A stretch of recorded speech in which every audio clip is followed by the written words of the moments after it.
my gosh, hi. Everyone in the back chilling? Okay, cool. I see some familiar faces and some new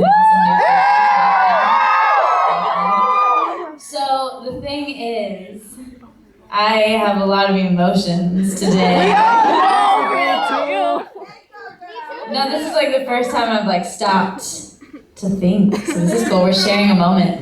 I'm probably not gonna cry. I got a lot of crying out this morning, so I think I'm good. We'll see later. I don't know. We'll see. It kind of sneaks up on me, you know? Where it's like, whoa. So anything can happen tonight. I have no idea. But the album is out, so this whole tour. I've been doing these listening parties, right, before each show, and for so long people didn't know the song, so it'd be like, oh, let's hear this one, and then it'd be like, never before heard, so they'd be like, oh, so cool.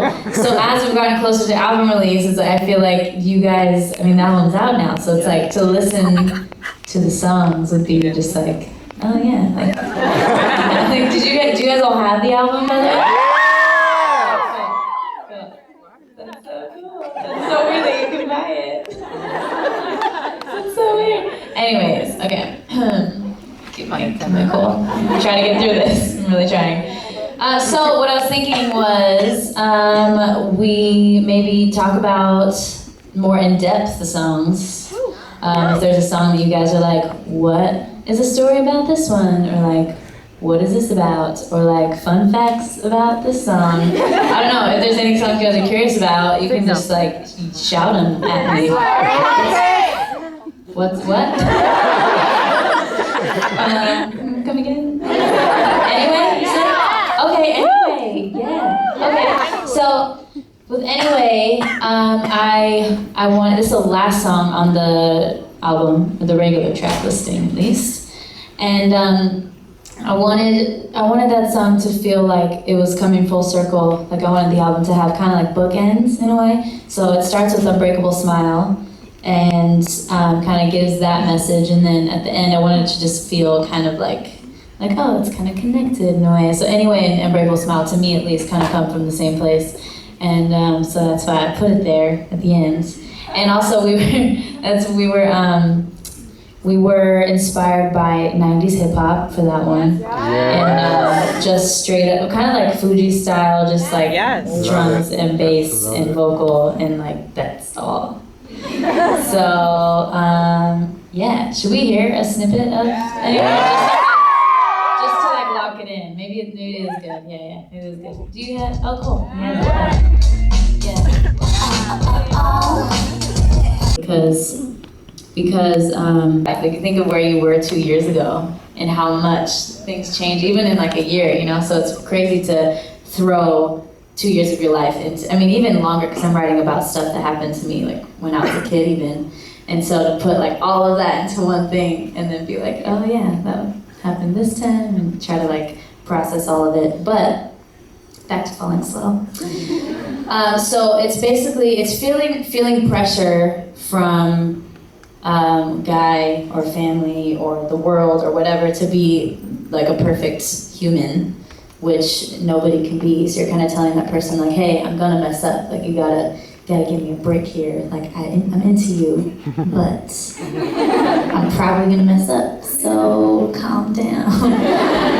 Just basically telling them like you're trying to take your time and be, you know, patient, and you fall slow in love. So do you guys want to hear a little bit? Yeah. Cool.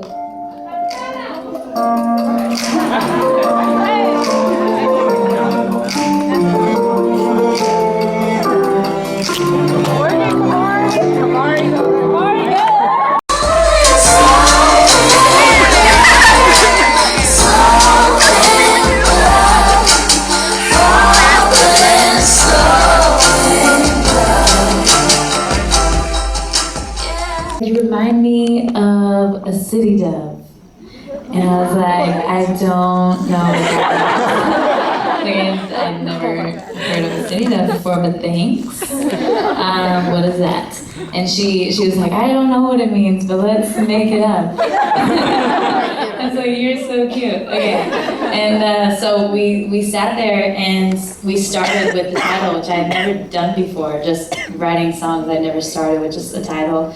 And before any melodies were written or any lyrics or any chords or anything, we just sat there and talked about like what a city dove is and painted this whole kind of like this world for it. So it was pretty cool. I never done that. And then we slowly added the music and everything. So it felt very, very organic the way the whole song came about.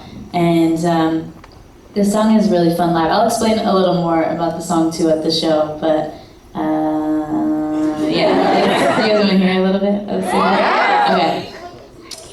Oh yeah, you want to know? Well, that's the part I was gonna say on the show, but okay, no, I'll explain. Because who knows what I'll say at the show, really? So I don't want to make any promises. But no, city dove. We came to the conclusion that a city dove is somebody who is kind of coasting or like flying in between two different worlds in a way. So like, or like heaven and earth, even just kind of flying in between and not really feeling like they belong anywhere, but just kind of like I don't know who I am, and just kind of floating, but knowing that they're destined for something outside of themselves and greater than themselves, and knowing that they have a purpose in life. So whether it's big or small, it's still important, you know. So that's kind of what a city dove is. And yeah, let's hear a little bit. This feels like a lights up song, I know, for the show. I feel like that would look really cool.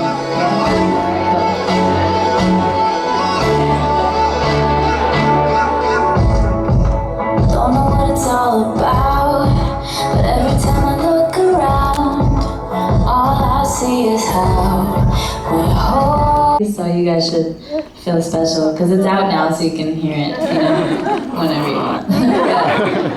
But I Was Made for Loving You was like, that was such a throwback song in a way, because it was supposed to come out, like me and Ed had written it together, and we got to produce it together too. And so we were just kind of holding on to it. We're maybe gonna put it on like a movie, or I don't know. I was like, I don't know, I like the song.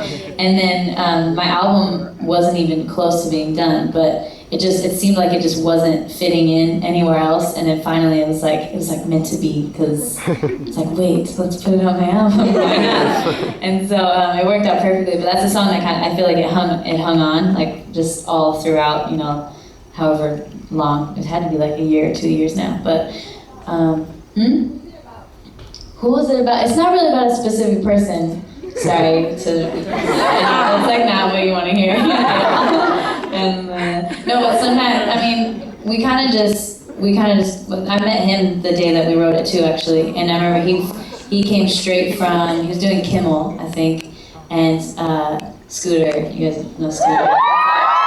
He had just met him too, and they became real close. And he was like, you have to work with my artist. Like, you both play guitar, and like whatever. I don't know what he said, but he was like, okay, cool. And so we just met up at the studio and it was really chill. And I'd been a fan of his for a while, so I was like, whoa, that's cool. You're Ed Sheeran, but you're also like a human, you know. And he was just really cool and super talented. And then those songs started off with the lick, the guitar lick. That's him playing on it too. And so yeah, it just started from there. And actually I had to tell you this story too, because I just realized what a random studio session this was, because we started writing the song. It had a flow, but it still didn't have like that, like it wasn't complete yet. And so oh my gosh, there's the most random people in this session that I've ever seen. And I think it happens when Scooter's around. He just likes like the most random people that you would never think would be in a room together. So it was like Alfredo. I think you guys know Alfredo. And he's filmed stuff. He's also known forever. And then I think Niall from One Direction was there randomly. He just like showed up, like, hey guys. Like, okay. Asher Roth decided to stop by. It was pretty cool. And then Usher just randomly. It was like, oh, okay. And yeah, it was the most random session that I've ever had. So, but I remember there was a turning point in that whole process where we were feeling the song, but it almost felt like it was too far away from my sound. So I was like, hey, that's cool, you know. I was just like hanging out. And then there was a moment where Ed was like, he was pacing the room, and he was like, oh, wait. And I was like, oh, what?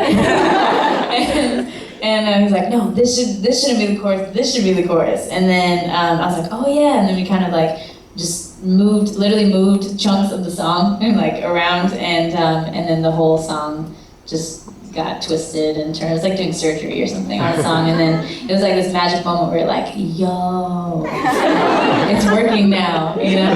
So that's my Ed Sheeran story of the song. But that was anyways. Do you guys want to hear a snippet? Okay. Thanks for laughing at my not funny jokes. I appreciate it. It's a long story too. So dangerous plan, just this time. Stranger's hand, clutched in mine. Take this chance. To sit and chat for longer because it's hard to put that into one sentence. But I think I would say to not be so hard on yourself, because it's all right if you don't have it all figured out. I actually have a song called Daydream that's it's kind of about that, because I felt that for a while, just like, okay, nothing's happening, it's like, cool, just sitting here, you know. And so it is definitely hard. Like, I'm not saying that it's, you know, just be patient, it'll all work out. Like, it's definitely, it sucks for a while, but I think if you just keep pursuing what you really want to do and what you're passionate about, and go for that gut feeling, but also be smart about it, then you'll start to see some things. Keep your head up, you know? Corny, inspirational things. Oh my God. Right down here in front of here. Yep, you. What was the song that you were most excited for everyone to hear? That one song that you're just like, I want to. The one song I wanted everyone to hear, that's so hard to choose. They're all my babies. It's hard. I honestly feel like just the album as a whole, I was so ready, because I kind of feel like breaking it up into just one song at a time, it's harder for me. Like releasing singles, I'm like, wait, but there's so much more, like the album, you know? So it's hard, but I'm excited to see different songs raise their hand as like your guys' favorites, or which songs go over better live, or, you know, like once the album's kind of like marinated in your souls.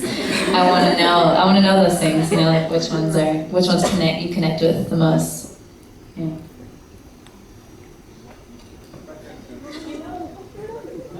Hey. I first heard you around Magnetic with Traffic. No, sick. So, something with 50 Del Aguero again? Totally, yeah. I just saw him at the Chicago show, and I'm so happy for him too, because we kind of have similar stories where we built something on YouTube and kind of like expanded that and watched it grow. So he's the type of guy that's like, I just want to root for him, and we're always supporting each other. So, yeah, it'd be cool to do something with him again.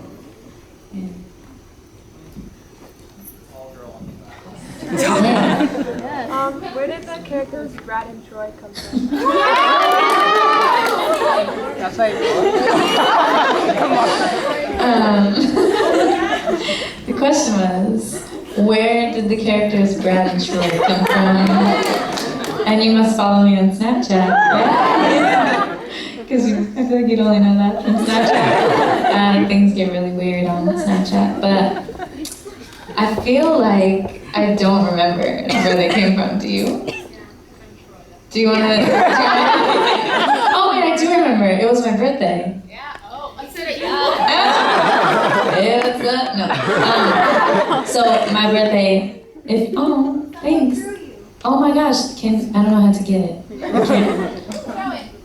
Okay, I'm getting it. You're so far. That's amazing. Yes. Turn it over, she said. Okay. Thanks. Oh, I I love it. I love. Wait, I gotta show this real quick. This Oh my is God. crazy. Did you draw this? You drew it? That's amazing. In the back, the feather. From where? Whoa. Oh my gosh. Yes. For now. I'll give you a hug. At some point. I'm so distracted right now. I'm so sorry. What was the question I was answering? Brad, we went from Brad and Troy to Israel. Wow, that's crazy. No, but I would love a hug. But pause for a second. Hug pause.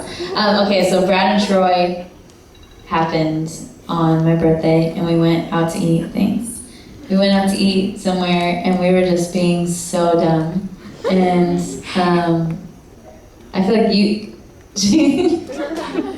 I'm trying to remember. She started. This is Kamari, by the way. I'm sorry. I'm just talking to I have to introduce you now. Do you want to come tell the story of how Troy? Never mind. Why not? This is Kamari, everyone.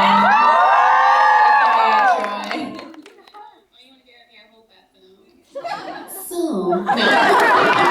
I have fans, I feel like. Snapchat fans? Jessica. So we were eating lots of food. I think I have many characters.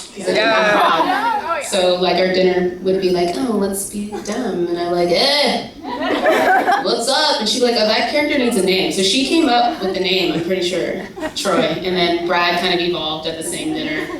And then for some reason it left that table and it's still with us. We don't know why.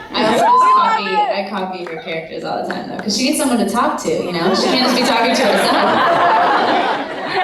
So if you were like, hey, what's up, Brad? This is really sick that we're at your meet and greet or whatever. It's not a big deal. Hey, Troy, you're really cool and stuff. You guys are pretty cool too. We're in a band. Okay, no, we're not. Okay. Oh man, she's great. Characters are always developing. On her Snapchat, if you want to go watch. We've got time for two more.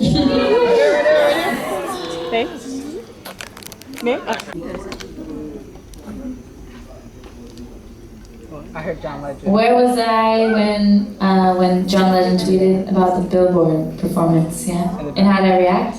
Well, I was at the Billboard Awards, and because he tweeted, I feel like really fast.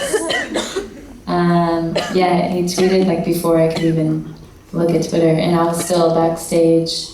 And then I got to meet him too, really briefly, and he was kind of walking Make a out song of. together. Oh, I'd love to make a song. Yeah, it's so cool. I'm a huge fan of his, like since the first album and everything. So like, yeah, and I was flattered. I think I didn't freak out necessarily, but I was just like in awe because I respect him so much as an artist. I was like, whoa, that's so crazy. Yeah. Is that? Okay, cool. I'm done. Next single, featuring John Legend. Ah, that has a ring to it. Oh, featuring me. That also has a ring to it. Okay. Alright guys, I hate to say it, but that's a wrap Oh, on I the want to hang out. list. Yes! Yay! Thank you guys so much.